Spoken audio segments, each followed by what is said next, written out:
Fala pessoal, eu sou Evandro Teruel do canal Dinheiro Digital Criptomoedas para Iniciantes e você sabe que eu estou fazendo um conjunto de vídeos desvendando essas tecnologias relacionadas a criptomoedas. E o último vídeo que eu fiz no canal foi explicando a tecnologia blockchain, explicando o que é a tecnologia, como funciona e onde se utiliza a tecnologia blockchain.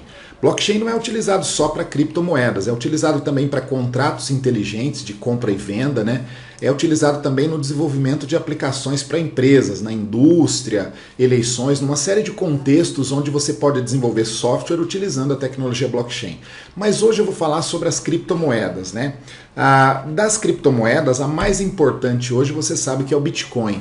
Então, se você observar esse gráfico aqui do lado direito da tela, você vai perceber que o Bitcoin, a Ethereum e a Ripple, essas três moedas juntas, representam mais da metade da utilização de criptomoedas no planeta, dada a importância que essas criptomoedas têm, né? Uma criptomoeda ela nada mais é do que uma moeda digital baseada em criptografia, ou seja, você faz uma transação com essa moeda usando a internet e essa transação é criptografada para que não possa ser alterada, ser interceptada, né? Você tem também um processo descentralizado, ou seja, você não precisa de um banco para utilizar Bitcoin. Você pode fazer transação pessoa a pessoa, peer-to-peer, né, de uma maneira descentralizada, sem precisar de uma instituição central para validar essas transações com criptomoeda. Ela usa a tecnologia blockchain e as transações são anônimas. Anônimas por quê? Porque você precisa saber o endereço da wallet, né? Para onde você vai mandar Bitcoin, mas você não precisa saber quem é a pessoa, quem é o dono daquela wallet para você realizar uma transação com a criptomoeda. Então as transações elas são anônimas. E a principal criptomoeda é o Bitcoin. Você sabe que o Bitcoin caiu muito nos últimos tempos, mas agora em abril você vai perceber que ele deu uma recuperada, né?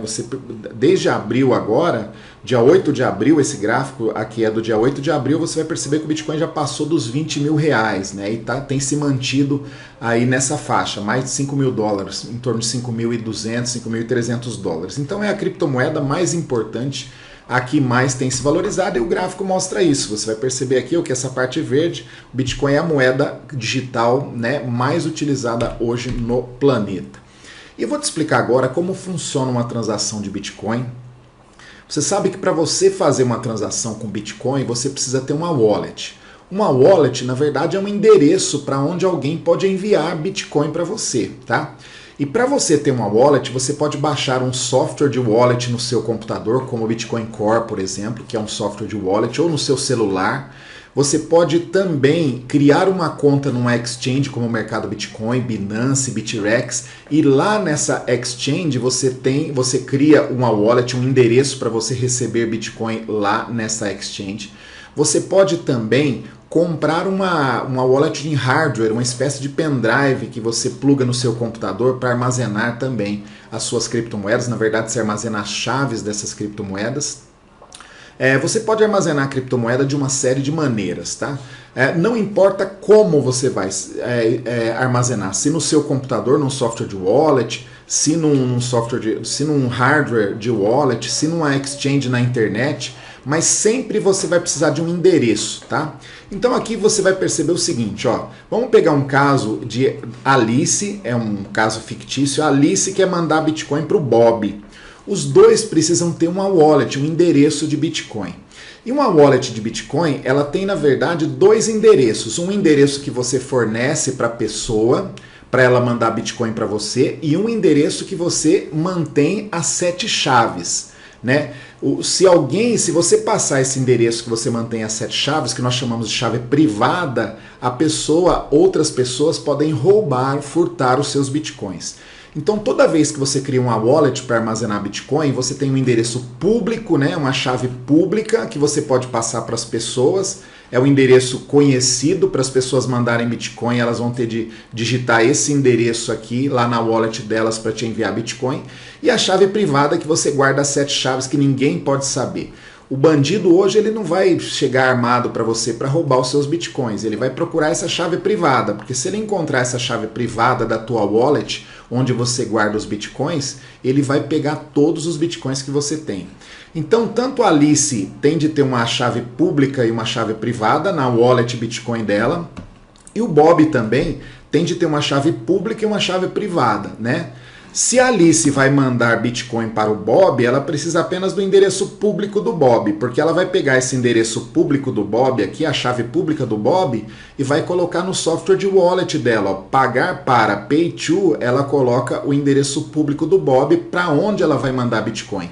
E aí no label ela escreve que é para o Bob, ela dá uma descrição para essa transação no label, no amount ela coloca a quantidade de bitcoins que ela vai enviar, e depois que ela fizer isso, ela vai clicar no send para enviar os bitcoins. Veja que ela precisou apenas da chave pública do Bob, do endereço público da wallet do Bob, lá da wallet dele, que pode estar no computador dele, enfim, no exchange. E aí ela clica em send. Eu vou te mostrar nessa animação o que vai acontecer quando ela clicou em send. Quando ela clicar em send, então, a primeira coisa que vai acontecer, a transação, essas informações que ela colocou aqui, vão ser criptografadas com essa chave privada que ela tem aqui, ó, com essa chave oculta. Né? Por que essas transações, essa transação ela vai ser criptografada com a chave privada? Justamente porque o Bob precisa saber que essa transação veio lá dessa wallet da Alice, né? E aí depois, ó, essa transação, como você vê aqui, ó, ela é enviada pela Alice para todos os pontos da rede Bitcoin. Então, a transação ela não é enviada diretamente aqui só para o Bob, não. Ela vem para todos os pontos, ó, todos os locais onde tem uma cópia da blockchain, que é uma base de dados que vai armazenar as transações. Então, a Alice, quando ela clicou em send, essa transação foi criptografada com a chave privada, veio aqui para todos os pontos da rede até chegar no Bob. Só que antes da transação chegar aqui no Bob, ela precisa ser validada pelos mineradores. Em cada ponto aqui também, ó, quando a Alice mandou essa transação, cada ponto aqui que recebeu essa transação, verifica se essa transação da Alice está dentro dos padrões dos protocolos da rede Bitcoin, ou seja, se essa transação está seguindo uma padronização que a rede Bitcoin aceita. Porque se alguém alterar, se houver alguma alteração na transação no decorrer desse envio aqui, esses pontos na rede aqui, né, que contém uma cópia da blockchain, já vão descartar a transação e devolver uma mensagem indicando que a transação é inválida. E aí essa quantia de Bitcoin não vai sair da wallet da Alice, tá? Então cada ponto da rede verifica se a transação está no formato correto. Agora, a transação ela vai ter de ser gravada na blockchain. A blockchain é uma base de dados que vai estar em cada um desses pontos da rede, tá? Então quem é que vai gravar essa transação na blockchain? Os mineradores. Agora, os mineradores eles vão ter que validar essa transação, ver se essa transação é íntegra, se ela não tem nenhum problema. E depois que eles validarem essas transações, eles vão ganhar o direito de gravar essas transações na blockchain. Mas tem muito minerador aqui. Quem é que vai ganhar o direito de gravar essa transação na blockchain? Porque quem grava as transações na blockchain hoje, quem grava um bloco de transações na blockchain ganha hoje 12,5 bitcoins. Agora, os mineradores não gravam uma transação só. Aqui nessa rede, por exemplo, não é só a Alice que está mandando Bitcoin para o Bob. Tem o Pedro mandando para o Paulo, a Maria mandando para a Ana e assim por diante. Tem milhares de pessoas mandando Bitcoins umas para as outras. Então o minerador primeiro, e essas transações elas ficam numa pool, numa espécie de uma fila, né? O minerador tem de coletar, tem de pegar um conjunto dessas transações, colocar num bloco de transações, um bloco enorme com um monte de transações, e aí eles competem entre eles para achar um código. Esse código que eles têm que achar tem de ser menor que um código que é dado como desafio nessa rede Bitcoin. O minerador que achar um código que é menor que o código dado como desafio nessa rede, ele ganha o direito de gravar esse bloco na blockchain e ele ganha 12,5 bitcoins, mais um conjunto de taxas que são cobradas nessas transações. Para você ter ideia, é muito dinheiro, tá? Então, dá para você ter... E o saldo, somente quando o minerador, então, validar esse bloco de transações e gravar na blockchain, que eu expliquei na aula anterior, é que o saldo vai aparecer aqui na wallet do Bob, tá? Então, primeiro o minerador tem de validar essas transações. E veja, as transações com Bitcoin são validadas por máquinas chamadas ASICs. São máquinas com grande poder de processamento que eu vou mostrar nos próximos slides. E essas máquinas consomem uma energia enorme, tá?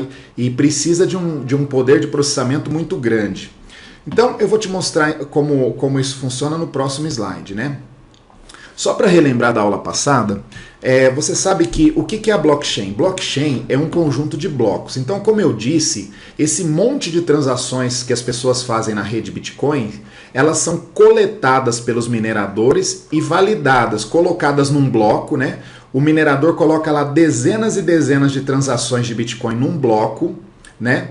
E ele tem que achar um código para colocar no cabeçalho desse bloco. Esse código que ele vai achar tem que ser menor que um código desafio lançado na rede Bitcoin. Quando um minerador acha um código para colocar aqui no cabeçalho do bloco, ele ganha o direito de gravar todas as transações desse bloco na blockchain. E aí, isso dura em torno de 10 minutos, tá? Para se achar e para se gravar um bloco, né? Aí depois, as novas transações que estão na fila, né, de transações na rede Bitcoin, novamente o minerador tem que pegar, coletar, jogar num bloco, achar um código para o cabeçalho do bloco. O minerador que achar esse código, ele grava esse bloco na rede blockchain. E esse bloco está ligado ao bloco anterior através de um código que vai no cabeçalho. Bom, e assim vai se formando a blockchain. Então o trabalho principal do minerador é pegar esse conjunto de transações que estão nessa fila, nessa fila de transações na rede Bitcoin e colocar num bloco candidato. Você vê aqui em cima no diagrama, os mineradores pegam um monte de transações que estão na fila lá, coloca num bloco chamado bloco candidato. É um bloco que não tem cabeçalho, só tem as transações aqui, mas ainda não tem o código no cabeçalho que o minerador vai ter de procurar. Bom, e esse bloco aqui, então, ele é gerado lá pelo minerador, ele pega lá na fila de transações. E aí, como é que o minerador vai conseguir gravar esse bloco na blockchain e ganhar os 12,5 bitcoins de recompensa? Olha o trabalho que o equipamento de mineração do minerador tem de ter. O equipamento de mineração lá do minerador, a ASIC do minerador, ela tem que pegar o cabeçalho do último bloco que foi gravado na blockchain, juntar esse cabeçalho do último bloco com um nonce, né, que é na verdade um código de 32 bits. Então ele junta o cabeçalho do último bloco mais esse código aqui dado na rede Bitcoin, ele combina esses dois valores, usa uma função chamada função de hash. Eu vou clicar aqui para você ir vendo, olha. Ele pegou então o cabeçalho, juntou com o nonce, usou uma função de hash. O que a função de hash faz? Pega esse cabeçalho com esse nonce e gera um valor, um código de tamanho fixo. Esse cabeçalho pode ser enorme, ele gera um código de um tamanho fixo. E esse código, ele tende a ser um código menor que um código desafio lançado na rede Bitcoin, né? Então a rede Bitcoin lança um código desafio lá, o código tal. Aqui embaixo dá para você ver, ó, a rede Bitcoin lança, por exemplo, um código desafio que é esse código aqui, ó. Esse é o código desafio, tá? Aí o minerador tende a achar um código que seja menor que esse código desafio lançado na rede Bitcoin.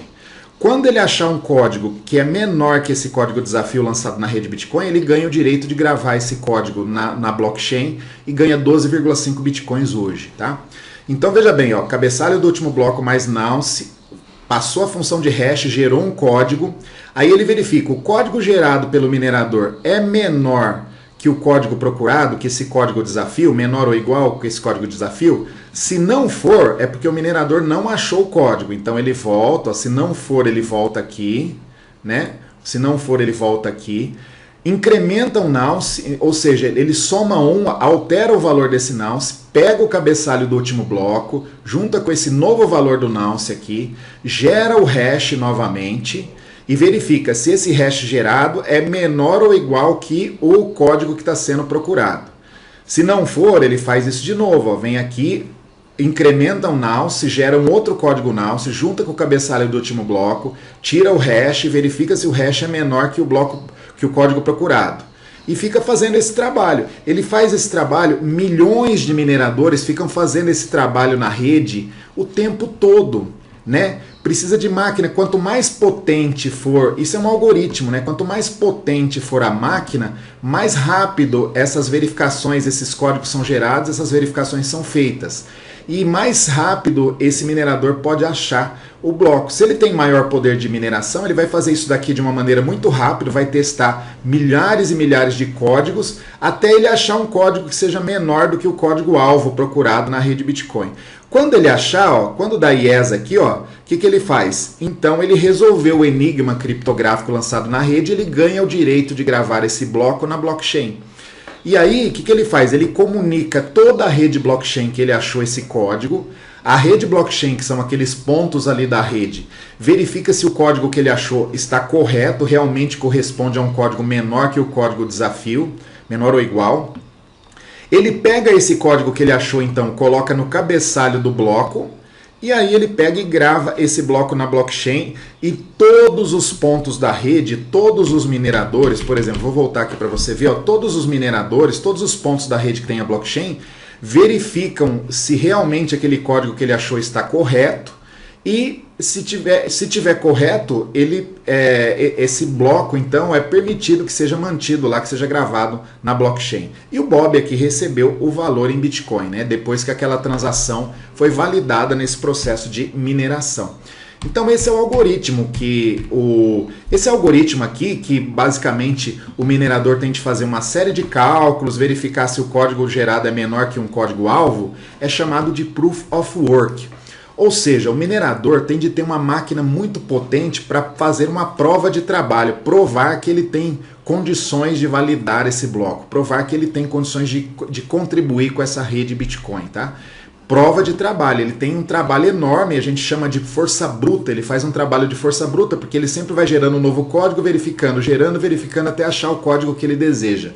E a gente chama de consenso o processo onde, depois que ele acha o código, todos os pontos da rede, todos os outros mineradores verificam esse código e chegam à conclusão que o código está correto e que aquelas transações dentro daquele bloco estão corretas, e aí esse minerador é autorizado a gravar esse bloco na blockchain. Isso é chamado de consenso, quando todo mundo na rede, todos os outros mineradores, aceitam que aquele bloco foi realmente encontrado por aquele minerador e dão direito a ele de gravar o bloco. Quem faz a mineração hoje usando esse algoritmo Proof of Work, né, esse sistema aí de força bruta que gasta uma energia danada e muito poder de processamento? Essas anti-miner, essas máquinas do tipo ASIC, como você vê aqui, ó, aqui tem a E3 para minerar Ethereum, aqui tem a anti-miner S9 para minerar Bitcoin. Olha o preço aqui mais ou menos dessas máquinas. Tem uma L3 para minerar Litecoin, que tem o algoritmo Script, e minera também a L3, algoritmo Script, minera Dogecoin. Basicamente, cada máquina dessa minera várias moedas que têm o mesmo algoritmo, tá? Então, por exemplo, o Bitcoin usa o algoritmo SHA-256, é o algoritmo utilizado no processo de mineração, naquele processo que eu te mostrei ali. Bom, então se o Bitcoin usa o algoritmo SHA-256, qualquer outra moeda que usa o mesmo algoritmo SHA-256 poderá ser minerada por essa máquina aqui, anti-miner S9. A Ethereum usa o algoritmo Ethash, então qualquer outra moeda que usa o algoritmo Ethash pode ser minerada por essa anti-miner E3.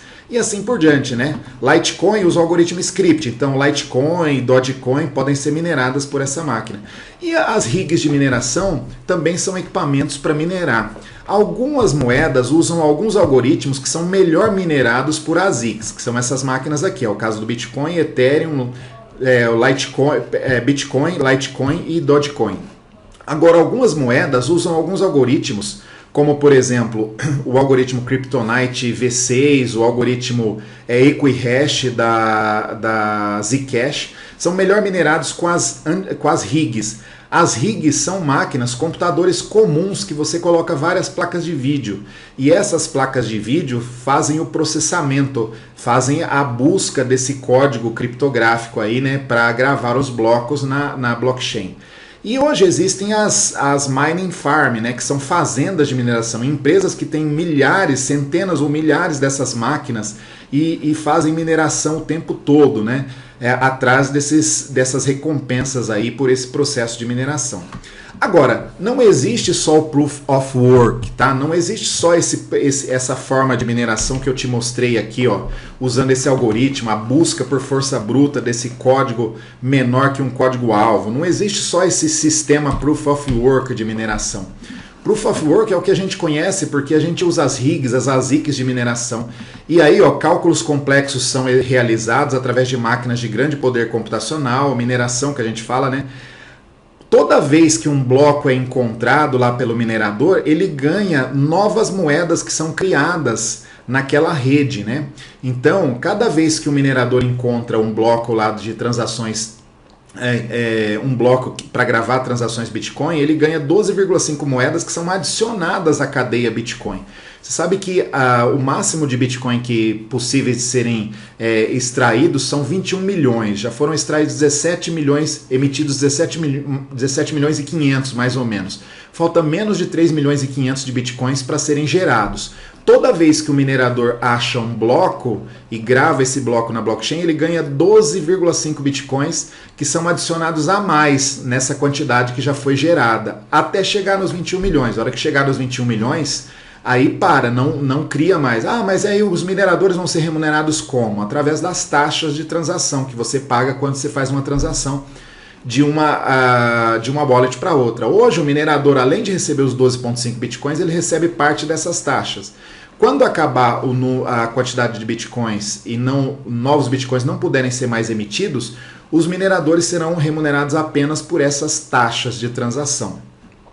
Bom, o primeiro minerador então que resolver lá o enigma computacional, ele grava o bloco. O que você tem aqui? Os mineradores, eles competem através das máquinas potentes para achar então esse código lá para eles poderem gravar isso. Isso é o Proof of Work.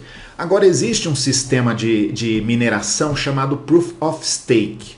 Mineração é validação de transações, ou seja, é você ganhar o direito de gravar um bloco de transações na blockchain e receber uma recompensa por isso. Quando se usa o Proof of Stake, você não precisa de ter máquinas de grande poder computacional e não gasta muita energia com isso. Mas você precisa ter um número X daquela moeda guardada numa wallet, né? Ou seja, você tem de mostrar o seu Proof of Stake, ou uma prova de poder naquela rede, né? É como se fosse numa empresa e você fosse um acionista majoritário, você fosse aquele acionista que tem direito a voto, tá? O cara que participa de uma mineração usando o Proof of Stake, ele tem de manter, por exemplo, um número X de moedas. 1000 moedas, por exemplo, ou 10 mil moedas paradas na wallet. Aí ele prova que ele é tipo um acionista majoritário, né? Ele é um cara que tem poder ali para participar daquela rede, ele ganha o direito de participar dessa rede, de validar transações. Só que, atenção, quanto mais moedas ele tem paradas na wallet dele, mais chance ele vai ter de ser escolhido para gravar os blocos de transação. Não é igual o Masternode, que eu tenho ensinado no canal. Masternode é Proof of Service. Lá você precisa de um número específico de moedas na tua wallet. Aqui não, no Proof of Stake, quanto mais moedas você tem na tua wallet lá, né, você tem mais chance de ganhar o direito de validar essas transações na rede blockchain. E aí, ó, você tem o seguinte, ao contrário aqui do Proof of Work, onde cada vez que o minerador acha um bloco e novas moedas são emitidas como recompensa, aqui não. No Proof of Stake, são as taxas de transações que são recebidas aqui como recompensa pelos mineradores dessas moedas que usam o sistema Proof of Stake de validação, tá? E você não precisa resolver, então, aqueles problemas computacionais, não precisa de equipamentos poderosos e não precisa lá de gastar muita energia. Então, você sabe que esse sistema de mineração Proof of Work, ele não é sustentável, porque ele gasta energia aí, uma quantidade de energia enorme, e energia elétrica é cara, né? Agora, Proof of Stake é um novo sistema aí que deve dominar nos próximos anos, porque não gasta muita energia, faz a validação através a pessoa tem de manter um número de moedas. Quanto maior o número de moedas que ela mantém, mais chance ela tem de gravar os blocos lá, né? Agora, o Proof of Service é o caso do Masternode. O Masternode, ele não faz a gravação do bloco na blockchain. Não é esse o objetivo do Masternode, tá? O Masternode, ele oferece serviços adicionais na blockchain. Ele oferece, por exemplo, o serviço de manter uma cópia da blockchain atualizada, né? Ele oferece serviços de governança e direito a voto, ou seja, o registro de quem tem direito ali a voto nas operações com aquela moeda. Ele não é o Proof of Service, os Masternodes, ele não serve para você pegar um monte de transações, colocar num bloco e gravar na blockchain, não é esse o objetivo. Você também ganha uma recompensa quando você faz esse trabalho adicional aqui à rede blockchain, Só que quando você usa Proof of Service, você precisa, para você ser um ponto na rede, um nó na rede para executar essas tarefas adicionais, você precisa manter uma quantidade fixa de moedas. E aí todo mundo precisa manter, por exemplo, 10.000 unidades da moeda, ou todo mundo precisa manter 1.000 unidades da moeda. Aqui no Proof of Service, com o Masternode, você tem uma quantidade fixa que você tem que manter na tua wallet. No Proof of Stake não, quanto mais moedas você mantiver na sua wallet, mais chance você tem de gravar o bloco e de receber a recompensa. Então Proof of Work e Proof of Stake são algoritmos que pegam as transações que estão na rede, colocam num bloco e procuram uma maneira de gravar isso na blockchain, tá? Aqui precisa de ter moedas na wallet para você ser sorteado, né? Quanto mais moeda você tem mais chance de ser escolhido para gravar o bloco. Aqui não, aqui você tem de achar um código criptográfico, né?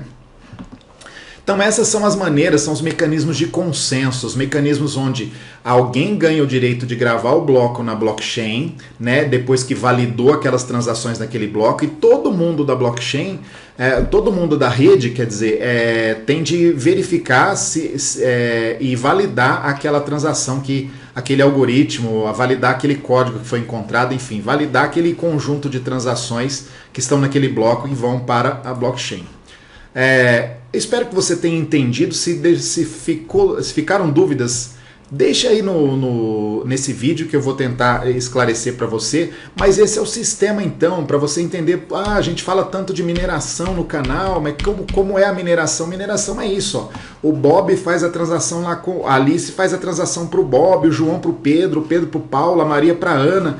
Isso passa por toda essa rede. Os mineradores viram uma fila de transações nessa rede. Os mineradores coletam essas transações, botam num bloco, e aí se for uma moeda que usa o algoritmo Proof of Work, o minerador tem de achar um código criptográfico menor do que um código desafio lançado na rede. Quando ele acha, ele ganha então o direito de gravar esse bloco na blockchain.